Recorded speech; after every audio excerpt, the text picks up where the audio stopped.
नमस्कार, स्वागत है आप सभी का द पॉलिटिकल क्लासेस में। आज हम बात करेंगे रियलिज्म यानी यथार्थवाद। यथार्थवाद क्या है? यथार्थवाद का जब नाम आता है तो हम जनरली मानते हैं कि ये मॉर्गन थ्योरी से जुड़ा हुआ है। ठीक है, राजनीतिक विज्ञान में यथार्थवाद आखिर क्या है, आइए देखते हैं।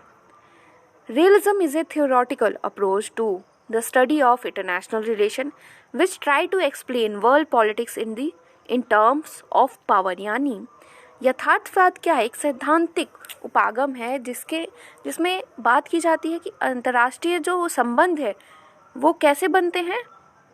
जो वैश्विक राजनीति है वो चलती कैसे है? वो चलती है जनरली शक्ति के लिए। ठीक है, शक्ति के गेन के लिए, पावर गेन के लिए हम लोग कोई ना कोई हमेशा कोई काम करते रहते हैं। या तो हम युद्ध के लिए तैयार रहते हैं या फिर हम कोई संधि करते हैं। इस तरीके से हम अपने पावर गेन के लिए हमेशा तैयार रहते हैं। विश्व के सभी देश इसके लिए तैयार रहते हैं। It provides the most powerful explanation for the state of war which is the regular condition in the international system. यथार्थवाद का मानना है, रियलिज्म का मानना है कि जो हमारा पूरा जो विश्व है वो क्या है? वो स्टेट ऑफ वॉर यानी युद्ध की स्थिति में है। ठीक है, युद्ध की स्थिति में है और यहाँ पे क्या होता है, हर टाइम पे या तो युद्ध की प्रिपरेशन होती रहती है या तो हथियार बनाए रहते हैं या कोई देश हमेशा युद्ध की स्थिति में रहता है। युद्ध चला रहता है। जैसे अभी हम लोग देख रहे हैं ये रशिया और यूक्रेन के बीच चल रहा है, तो बाकी सब विश्व के देश क्या है, वो सभी अपने हथियार की प्रिपरेशंस कर रहे होंगे। ठीक है, अब इसमें ये लोग हमेशा मान के ये रखते हैं कि जो इंटरनेशनल सिस्टम है उसका जो कंडीशन है वो रेगुलरली वॉर में रहता है। ठीक है, उसी के साथ यथार्थवाद ये भी बताता है कि सबसे वर्स्ट एंड वर्स्ट जो कंडीशन होती है वो क्या हो सकती है और उससे बचने के लिए आप एक देश को क्या करना चाहिए। ठीक है, तो इसके की एलिमेंट्स क्या है? स्टेटिज्म यानी स्टेट को महत्व देना, सर्वाइवल यानी जो आपका स्टेट है उसको कैसे बचा के रखना। ठीक है, कहीं पे प्रॉब्लम आ रही है तो उसको कैसे एक तरीके से दरकिनार करके आप उस पे कोई बात ना करके अपने सबसे पहले सर्वाइवल पे ध्यान देंगे।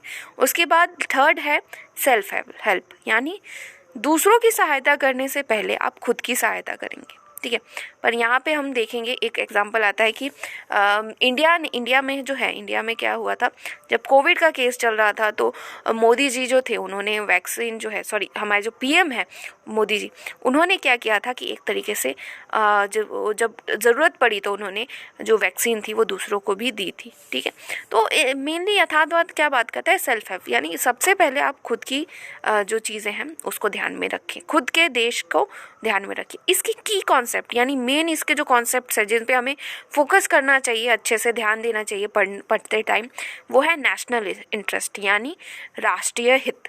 ठीक है, राष्ट्रीय हित किसी भी देश के लिए बहुत ज़रूरी है। आपके देश में जो आपका देश का जो हित है उसके लिए आप किसी भी तरीके से कोई भी कार्य कीजिए और उस हित को सिद्ध करने की कोशिश कीजिए। दूसरा है नेशनल पावर यानी राष्ट्रीय शक्ति। राष्ट्रीय शक्ति क्या किस चीज़ों में रहती है? आपके आर्मी में रहती है, आपके जो जितने भी जो संगठन है, इंस्टीट्यूशंस है, उसमें रहती है। तो अपनी जो राष्ट्रीय पावर है, राष्ट्रीय जो शक्ति है, उसको बना के रखने पे बहुत ज़्यादा फोकस करना चाहिए। चाहे आप किसी से कोई संगठन या फिर में अटैच होइए या फिर आर्थिक संगठनों में अटैच होइए, but you must be a powerful nation. Then national security, जब पहली बार जब हमला होता है किसी भी देश पे तो सबसे पहले खतरा क्या होता है? उसकी नेशनल सिक्योरिटी पे यानी राष्ट्रीय सुरक्षा जो होती है उस पे बहुत ज़्यादा फोकस करना चाहिए, क्योंकि राष्ट्रीय सुरक्षा में क्या आता है, आपके पूरे नागरिकों की जो एक तरीके से जो सुरक्षा रहती है वो दाव पे लगी रहती है। तो उससे बचने के लिए आपको अपनी सिक्योरिटी सिस्टम उनका कैसे बचाव करना है, कैसे जब युद्ध हो तो अपनी जो बाउंड्रीज़ है उन पे कैसे आपको एक तरीके से पहरा लगा के रखना है कि कोई भी आपके अंदर ना आए।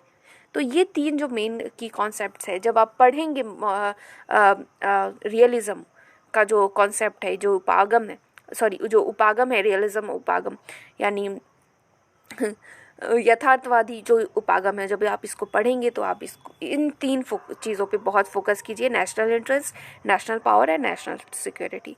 So thank you so much. अगर किसी को